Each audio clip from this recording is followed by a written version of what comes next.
Hello literature connoisseurs. Let's begin chapter 16 of Tribulation Force. The chapter begins with Rayford as he thinks things over. He thinks his new crew has everything prepared, so he plans to enjoy himself with the free ticket Hattie sent him. He realizes that Nikolai is his new boss and he's willing to work for him as long as he doesn't have to be fake. Whatever that means. Rayford is the fakest character in this series. He pretends he's super smart but isn't. He hides that he knows Buck. He's not a real father to his adult daughter that still acts like a 3-year-old. But he doesn't want to be fake. Insert eye roll. Scene changes to Buck and he gets approached by a Secret Service agent for the US. The guy asks for ID and Buck makes a big deal claiming he's been cleared to go through. The agent says the President of the United States wants to speak to him and he needs to make sure he has the right guy.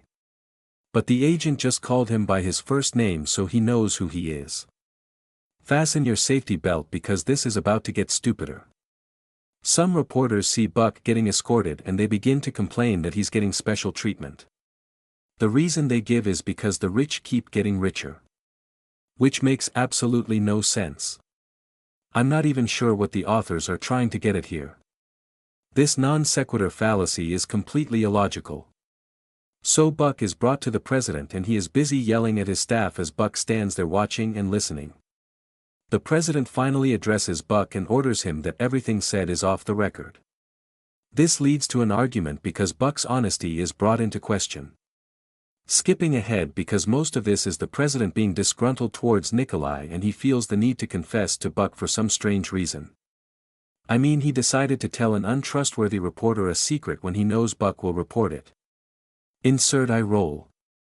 Scene changes to Rayford as he uses the pass the Antichrist gave him to attend the event.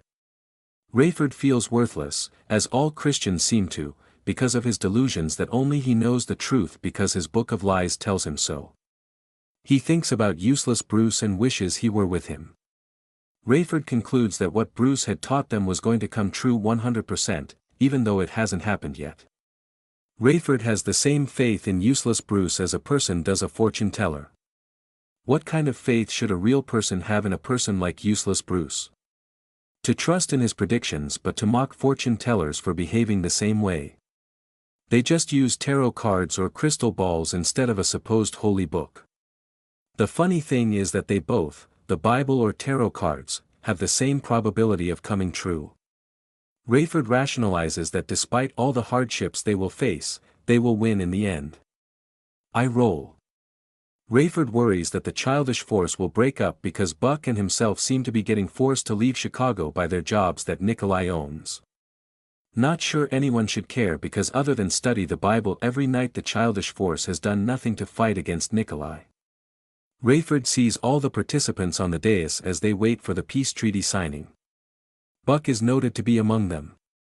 The crowd seems to not know who Buck is even after his name is announced.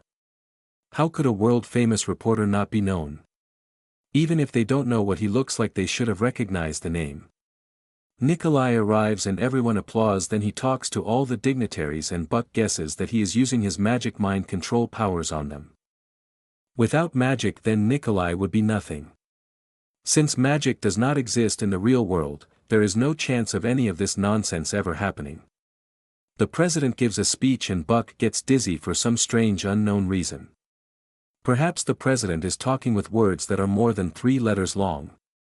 The authors write that the rest of the ceremony was boring, and as the peace treaty gets signed we are told that only 2 men, Rayford and Buck, have any clue what the peace treaty means according to their fairy tale book. The chapter ends with the peace treaty with Israel being signed and the authors announce that this begins the tribulation period the Bible talks about. This is more of the author's imagination because technically the Bible never says that when the peace treaty is signed that the tribulation period begins. The Bible does say that no one except God the Father version of the Trinity is the only one that knows. The Bible also warns about false prophets lying by setting dates and times for events that only God knows. But the authors, like most pastors, don't care if they are hypocrites. That tends to happen when you cannot keep your stories straight. This is something we've seen time and time again from the authors.